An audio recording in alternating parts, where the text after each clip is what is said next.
All right, guys, I'm going to go over today how I peg a weight to my lures when I'm going to be flipping and putting it into thick cover, and the reason why I do it the way that I do it and the equipment that I use when I'm doing it.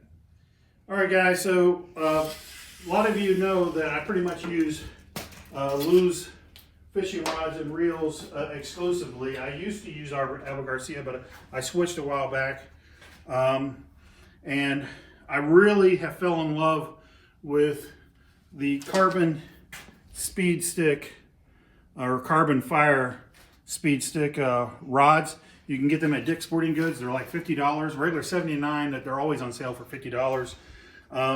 For the bang for the buck, this is the way to go.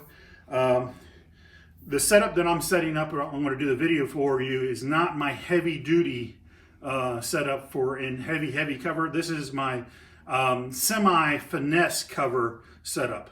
And what I mean by that is I'm going to be using 15 pound fluorocarbon, and it's Seaguar red label, 15 pound Seaguar red label fluorocarbon.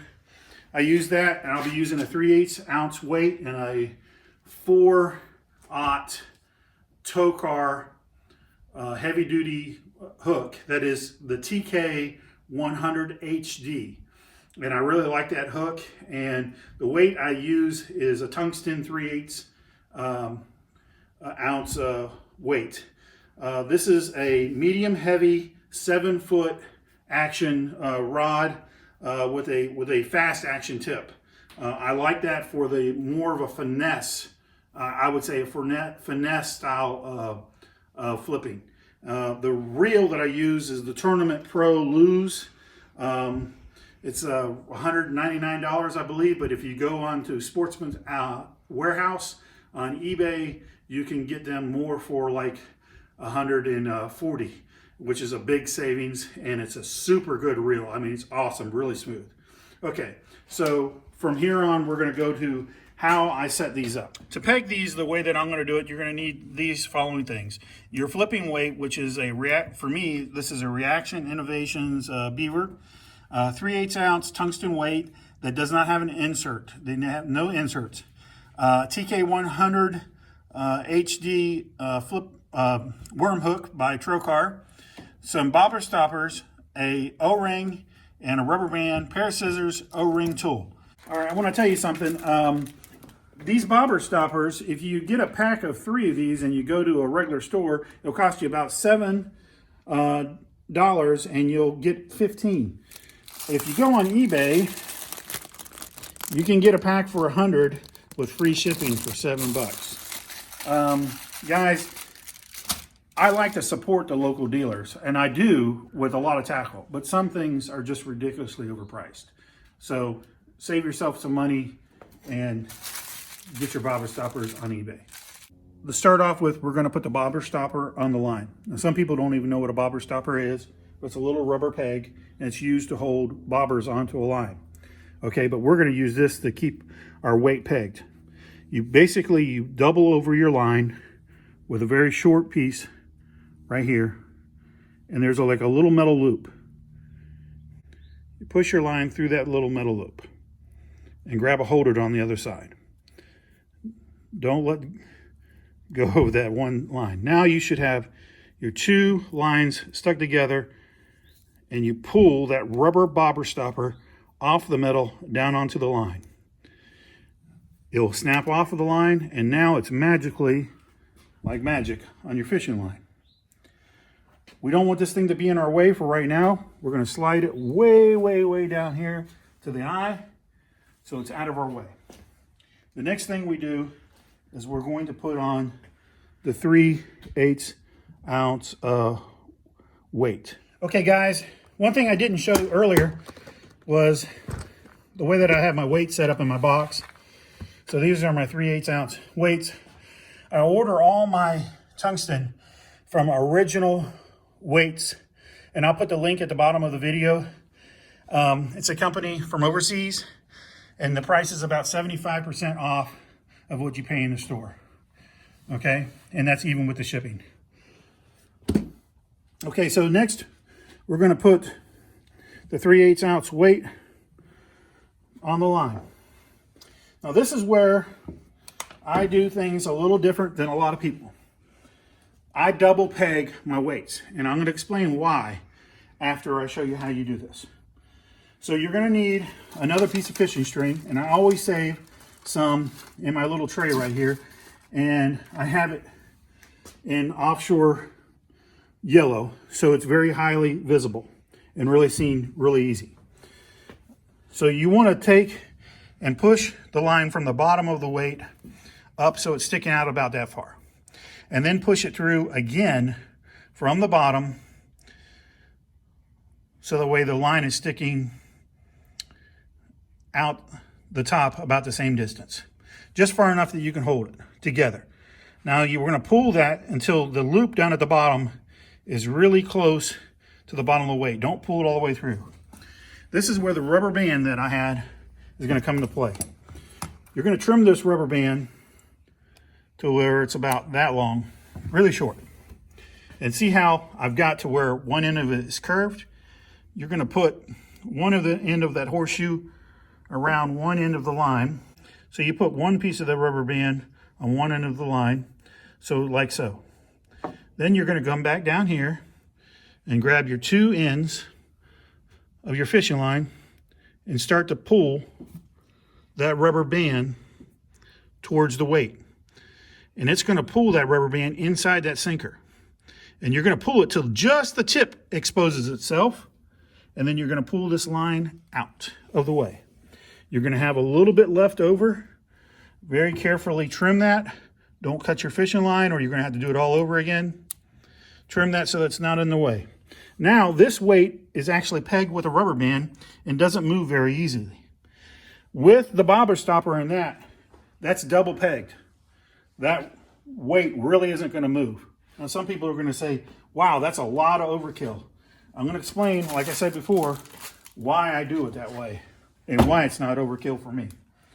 The next thing I'm going to do, being that this is fluorocarbon, I'm going to tie a special knot that I learned from Gary Klein. And there's a video that he does online. If you do a search for fluorocarbon knot tied by Gary Klein, you can see how he does it. And this knot will not break. Will not break. You double up your line like this, okay? About that much. That's probably a lot. And push the line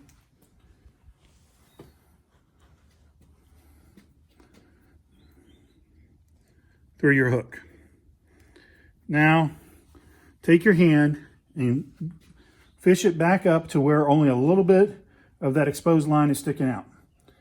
Now, you're going to need something to weight the hook down or it's going to fly around on you when you try to tie this. So I take an old pair of clippers and I stick it on the hook to weigh it down. That's going to keep that hook down there where I want it to be. Okay? Now I take and pinch these two lines together. You take and pinch these two lines together like this, and you start to wrap this line around. And you go around 5 times, like so. Okay? Then there's a loop that you've created by doing that at the top. And you take this line and push it through that loop. Now this is where you need 3 hands, but I use my teeth. Grab that hook of that line. Now pinch it with that other one and start to slowly pull on it until it cinches just slightly. You don't want to cinch it very much. Then you bring it down. After it gets down about that far, you're going to want to wet this knot. Now this might gross some people out, but if you don't wet that knot, you're going to burn the line and you don't want to burn it. Put it in your mouth. Wet the knot. Pull up on this. Pull down. Pull up on that loop again, and then cinch it down. There's going to be 3 tag ends when you're done to cut off. But that knot right there will not break. Cut it off there. Cut this tag line off. Make sure you're cutting the right line. Make sure you're cutting the right line. All right. And then in the end, you're going to have a knot that looks like that. And that thing is super strong. If this line breaks, it's going to break somewhere else. It's not going to break at that knot if you do it that way. Because of the video, I didn't make it look as clean and as smooth as I can normally do it. But the more you practice it, the more you do it, the easier this knot gets. That knot is not going to break. Okay, so now we can slide our weight down to the hook that's been pegged with the rubber band. And we can slide the bobber stopper down to the weight. And it's going to look like this. And it'll look like this. That weight is not going to move. It's going to stay there. Now we're going to go to the next part of why I do this, and then I'm going to explain why I do this again. All right. The very next thing I'm going to do is take our beaver bait. I'm going to come over here and take my O-ring tool.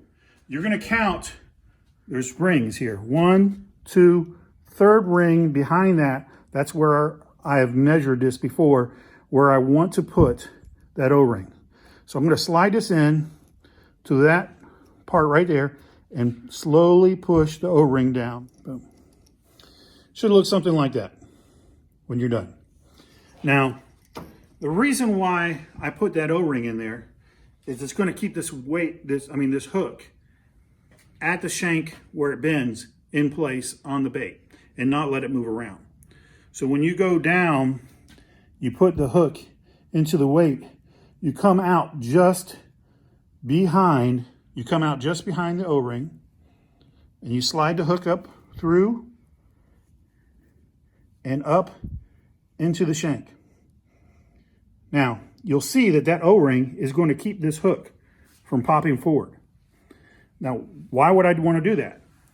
That keeps my bait from tearing up when I set the hook.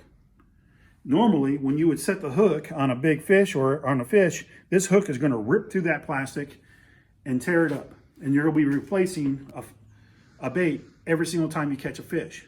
Now with that O-ring holding it there, I've caught 20 to 25 bass before without changing the bait. What usually happens is I lose the appendages at the end, and that makes me change it, or I wore out where my hook comes through. Now, you can do things like skim hook it on the side if you want to, where you're barely hooked so that way you get a better hook, or you can do like some people do, push it all the way through, push the bait forward and push it all the way through so it's barely sticking out like that. And that's how I fish it. So that way it pops through real easy at hook set. It will just pop right out like that every single time you set the hook. But this shank, it'll put pressure on the O-ring, but it won't slide forward and tear up the bait. But it'll also push the hook back in place and keep it in line when you're ready to fish it the next time. Now, the reason why I do this setup, there's a lot of talk of people saying, don't peg your weight. Let your weight slide up and down the line and let your bait fall freely. It looks beautiful. That's no different from a Carolina rig. If you want your weight away from your bait so that way it flows really nice and smooth, that's Carolina rigging, and you might as well go ahead and put your weight up here and tie it. So that way it's always away from your bait. But there's something that happens when you do that. Whenever you have a disconnect from your weight and your hook and your bait, you lose feel. One of the problems with a Carolina rig is a fish can come up from behind, bite the bait, and move towards the weight. And being that there's slack there and he moves toward it, you don't feel the fish until the next time you drag it. You don't realize he's got a hold of it. And by that time, he can realize that it's fake and spit it out. As soon as the fish bites it, I want to know. And when I have this setup, when this weight will not move, because it's pegged, and because I have the hook O-ring to the bait, it's all one piece now. It's one piece. And when he bites it, I know it. There's no slack line for me. When I throw it into the bushes, I keep my line tight. I don't let it flow all over the place. And when he picks it up and bites it, I know it. And before he gets a chance to spit it out, I set that hook. And with the way that I do it, he gets hooked, especially with that Trokar hook. He's coming out of those bushes, he's going into my boat, and I don't lose the fish. So if you want a Carolina rig, Carolina rig. If you want to catch the fish, do it this way. Guys, thanks for tuning in to the Bass Zone. I appreciate it. I hope that you guys liked the video. Please hit the like, thumbs up button and hit the subscribe button. I've got more videos coming out down the road, and we can talk about fishing. I can show you what works for me and why it works for me. It may not be what you've done, but you should give it a try. And hey, hit the comments down below.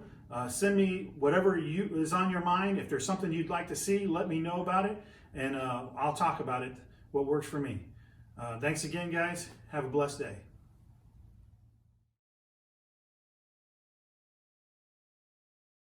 One of the end of that horseshoe around one end of the line.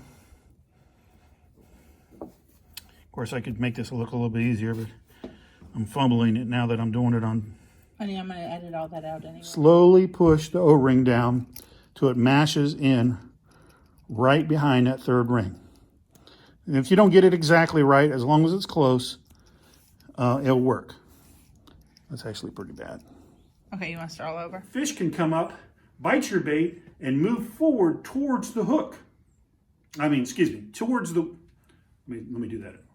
One of the problems with a Carolina rig is a fish can come up, bite the bait, move forward towards, damn. Guys, thanks for watching the Bass Zone.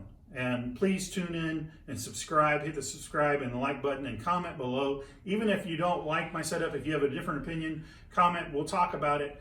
You know, I'm not gonna argue, we'll keep it nice and, let's do that all over. Okay. I don't like what I just said.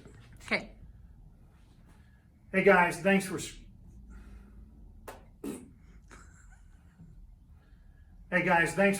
tuning. Thanks for jumping up and down and sticking a dork in your ear.